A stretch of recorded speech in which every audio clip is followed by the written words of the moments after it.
listen to me very closely. You gotta hear what I'm saying. I've been trying to tell you that pain is temporary. I'm trying to get you to have an understanding that pain is your friend. That pain is going to take you to the next level. Listen to me. I had pain going through. I felt sabotaged. There were some people who I felt they were out to get me. Are you hearing what I'm saying? They wanted me gone. You talk about haters. Are you hearing what I'm saying? I'm talking about sabotage. I'm talking about pain. I'm talking about there was days I didn't want to get up. There was days I didn't want to put my clothes on. There was days I didn't want to face the world. Are you hearing what I'm saying? I was blessed because I went through so much pain that pain actually pushed me. You better hear what I'm telling you today. I'm telling you that pain pushed me to prosperity. That pain pushed me to greatness. I'm telling you, you going through pain. I know what you're feeling. I know exactly because I've been there. I've done that. But you got to work through it. And if you work through your pain, on the other side is a reward. Listen to me. Pain ain't permanent. You better hear what I'm telling you. Your pain ain't permanent. Your pain ain't permanent. You can get through this. You're bigger than your pain. You're better than that. And let me tell you something. You're going to work through this. You're going to get up. You're going to get dressed. You're going to get out. And you're going to do what you've been called to do. You're going to be what you called to be. You're going to have, and you're going to prove that everybody that tried to break you, you're going to prove them wrong. Everybody that tried to stop you, everybody that tried to kill your dream, you're going to prove all of them wrong. Are you hearing what I'm saying? And I'm telling you right now, don't give up. I'm telling you right now, don't give in. Get through it. And if you can get through it, if you can work through your pain, I'm guaranteeing you on the other side is a reward. Most of you won't be successful because when you're studying and you get tired, you quit. And I'm here to tell you today, if you somebody came in my office the other day crying. I said, look, don't cry to give up, cry to keep going. Don't cry to quit. You already in pain, you already hurt, get a reward from it. Don't go to sleep until you succeed. Listen to me. I'm here to tell you today that you can come here, you can jump up, you can do flips, you can be excited when we give away money. But listen to me, you'll never be successful until I don't have to give you a dime to do what you do. You won't be successful until you say, I don't need that money, because I got it in here. So if you want to make 6 figures, you can't just be talking about you want to make 6 figures. When you want to succeed as bad as you want to breathe, then you'll be successful. And when you get to the point where all you want to do is be successful as bad as you want to breathe, then you'll be successful. And I'm here to tell you, number one, that most of you say you want to be successful, but you don't want it bad. You just kind of want it. You don't want it badder than you want to party. You don't want it as much as you want to be cool. Most of you don't want success as much as you want to sleep. Some of you love sleep more than you love success. And I'm here to tell you today, if you're going to be successful, you've got to be willing to give up sleep. You got to be willing to work off for 3 hours of sleep, 2 hours. If you really want to be successful, some days you're going to have to stay up 3 days in a row.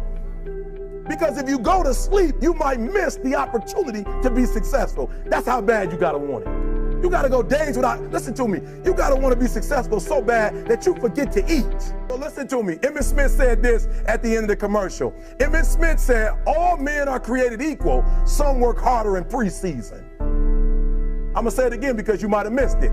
All men are created equal. Some work harder in preseason. So that means that there are some people who are going to see the professor, going to see the TA. And even when the professor says, I don't meet with you, my TA meets with you, you say, I don't want to talk to your TA. I don't pay the TA. I pay you to teach me. So you're going to have to find some time to meet me. If I got to meet you at the mall, if I got to meet you at your house, you are going to see me. Listen to me. All men are created equal. Some work hard in preseason. When I went to college, guys were way smarter than me. 4.0s, 3.0s. They went to the Ivy League high schools, came to Oakwood from these great high schools. Most of them are not doing what I'm doing. Why? Because it's not about where you come from. It's about heart. You come to a place where, being smart ain't enough. You got to have heart. That's number one. Watch number two. Number two, catch number two. I wrote it down. I wanted to make sure you got it. It says to be, watch this. We're talking about sacrifice now. The important thing is this. You're writing while I'm saying it, because I only have about 3 more minutes. Listen to me. The most important thing is this: to be able at any moment to sacrifice what you are for what you will become. That's the number 2 thing. You got to catch that one.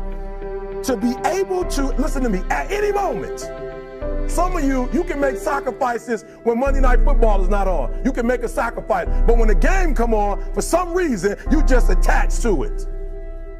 For some of you, when your favorite show come on, you can make sacrifices on Sunday when ain't nothing going on. But when your favorite show comes on Monday, bam, some of you focus until the phone ring, and then you like, I gotta answer it. If I don't answer the phone, I'm gonna die. I'm saying to you today that there are some of you, if you give up your cell phone, you would be successful. But your cell phone is more important to you than your success. I'm gonna say it again. I'm gonna hurt somebody. I'm gonna hurt somebody. Some of you need to give up your cell phone because the time you spend on your cell phone could be used for your success. The time you could be using to be successful, you're using it on the cell. And the cell phone is not bringing you nothing but a bill. And somebody has told you you couldn't live without it. I'm talking about going deep now, giving up stuff. Watch what it says. To be able at any moment to sacrifice what we are for what we could be. I don't do well in math. You're right. You ain't never studied.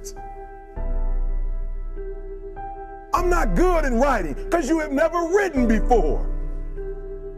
But I dare you to fail in writing for a whole year to see if you can get to the end. I dare you to fail. I dare you to take that same class over and over again. I dare you to stop dropping classes like you soft. Always want to give up. I'm dropping. Why are you dropping? I'm so grateful that the slaves didn't drop and quit. Say, I'm just going to stop. I'm a slave. I'm just going to be a slave. I'm going to quit. Listen to me. The slaves said, we will live because one day we will become. If you're going to change an area, you do 3 things. Number 1, you focus on it and you get clear and compelling vision for what you want. If your body's not where you want it to be, I tell you there's one simple reason. It's not your focus. No, I focus on it. I focus all the time on how fat I am. No. See, if you focus on crashing into the pole, trying not to, the more you try not to, what you focus on, that's where the energy goes, that's where you go, right? We all know that. But what people tend to do is, I'm saying focusing on what you want, not what you don't want. And not only just focusing on what you want, where you focus and say, well, I'd like to be strong, I'd like to be energetic, I'd like to be fit. It's focusing and making it compelling. You can't just focus on it. You got to create a clear and compelling future in that area that will pull you towards it, so you're not trying to push yourself.